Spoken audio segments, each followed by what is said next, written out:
Welcome back. This time we're talking about Phantom Thread, directed by Paul Thomas Anderson and starring Daniel Day-Lewis in what is reportedly the final performance of his long, illustrious, and award-filled career. I will admit that upon seeing the trailers, this was not a movie that I was just excited to go see. I'm very glad I did because this was a much deeper and stranger film than I was expecting based on the trailers.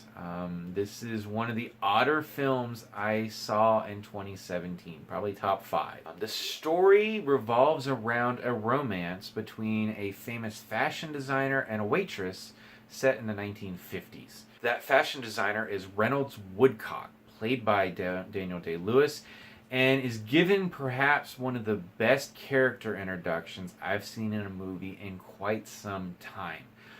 We first see Reynolds as he is preparing for his day. Every motion and action has its purpose. We then follow him down to breakfast, where he is eating with his sister, Cyril, played by Lesley Manville, and his current lover. Once breakfast is over, he and Cyril have a conversation in which it is decided amongst them that it is time for his lover to leave. And he proclaims that he's going to go out into the country and spend some days revitalizing himself, and asks his sister to take care of the business of alerting his lover of their new dynamic, namely that she is no longer welcome and needs to leave. That pretty much tells you everything you need to know about Reynolds Woodcock in about 5 minutes of film.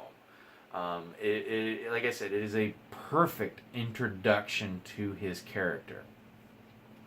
He goes to the country, and it's either the same day or perhaps the next when he meets a young waitress named Alma and invites her to dinner. An invitation she accepts, and that evolves into a night of him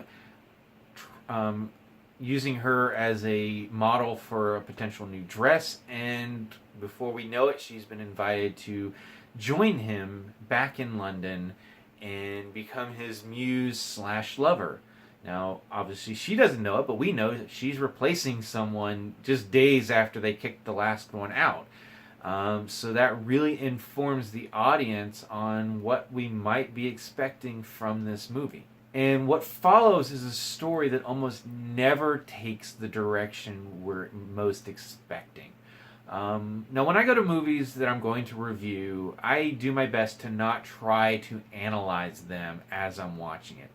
I take mental notes. I don't ever take written notes while I'm watching a movie. I want to just experience the movie as an audience member would, and then later recount what my thoughts were and work them up into both my written reviews as well as these videos. But as I was watching Phantom Thread, I couldn't help but try to analyze whose story is this? Is this Woodcock's story? Is this Alma's story? And ultimately, it's both their stories, and they both have a power driving the narrative that's not always obvious. Now, as I said, we're given a lot of initial information about Woodcock. We're not given that much about Alma. We really never learn anything about her life before that morning in the restaurant. And what kind of life was she leaving? We just know that she was a character who met a guy and accepted an invitation to come live with him in London. And a lot of what we do see of her character is through other people's points of view. We can infer what Reynolds sees because of his personality as we've been introduced to it. We also see Cyril's point of view, who sees her as just another exchangeable lover in a series of those that will eventually get thrown away when Reynolds gets tired of them. We also get to see how other people in the high society with whom Reynolds is more or less forced to associate with to drum up the business for his dresses. And they pretty much see her as a foreigner, a poor person who's more likely to steal from them than engage them in conversation. But through it all, Alma has this power, and when we get to see her exert it, it's very rarely in the way we expect. It's definitely not in the way I expected it. And it all just builds towards this conclusion that just took my breath away.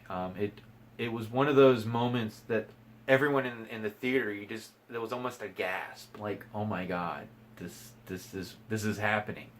I'm not going to say it was a twist. It is just a revelation of character that we had not seen, and it's all built upon what had come before. We just didn't know what was being built until that final puzzle piece got put together, and we were able to take a step back and go, oh my god, that's the picture. And it's a fascinating story. It is a slow burn of a film. It never felt that it overstayed its welcome, but it's definitely one of those films, one of those Best Picture nominees that's not going to be for everyone. This is a very odd, strange film, and how you react to that final revelation is going to be, well, obviously how you walk away from the film. For me, it was like that. So, like I said, it just floored me. Paul Thomas Anderson, he has done amazing films before, obviously one of them being There Will Be Blood, which earned Daniel Day-Lewis one of his 3 Best Actor wins at the Academy Awards, the only actor to have 3 Best Actor wins. He's nominated again this year, most likely will not win, but if this is his last performance, he is going out with a very strong one.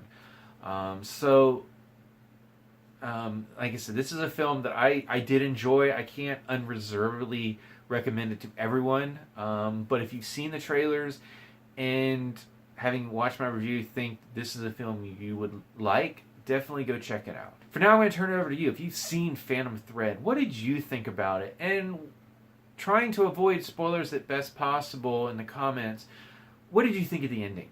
As always, you can subscribe to my channel, check out some of my other reviews, and until next time, I'll see you at the movies.